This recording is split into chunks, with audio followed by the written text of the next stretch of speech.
All right, so let's start with our big story that is coming from Hong Kong, where authorities have finally kicked off the much-awaited vaccination program that will provide free vaccinations to its 7.5 million residents. The government on Thursday has approved China's Sinovac COVID-19 vaccine after a panel of experts fast-tracked its recommendations despite the comparatively low efficacy rate. The advisory panel unanimously supported Sinovac, saying that the benefits of authorizing its emergency use actually outweighed the risks that it posed. Unlike other such vaccines, such as those from Pfizer, Moderna and AstraZeneca, Sinovac is yet to submit its third phase of clinical trial data to medical journals for peer review. The healthcare workers, along with senior citizens, are among some 2.4 million people who are currently prioritized to receive the vaccine shots. 1 million doses of Sinovac vaccine arrived last week, and Hong Kong's leader Carrie Lam and other government officials were vaccinated first in a bid to bolster confidence in the program. Now, Carrie Lam and several secretaries took their first shots of the Sinovac vaccines in a live broadcast on Monday, just a day before the city opened the vaccination sign-up, channeled to people from the priority groups. All right, now to get us more updates in terms of what is happening in Hong Kong with the vaccination drive, we're joined in by our correspondent Richard Kimber, who's joining us live from Hong Kong.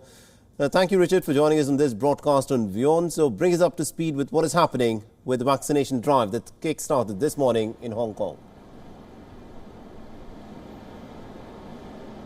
Yes, a dramatic day in Hong Kong, really. Much has changed in the last few days as suddenly vaccines have become available here. There are now 70,000 Hong Kongers who are going to be vaccinated over the next 2 weeks with China's Sinovac vaccine. There's also going to be the arrival tomorrow of the Pfizer-BioNTech vaccine into the city that will also be introduced into this mass vaccination process. On Monday of next week, more than 200,000 new slots for vaccinations will open, meaning that the real process of vaccinating the city can ultimately begin. These first 2 weeks have been something of a trial period, really, for the government to test how much public interest there is in being inoculated, because of concerns that there really is not a huge amount of public willingness to have a jab.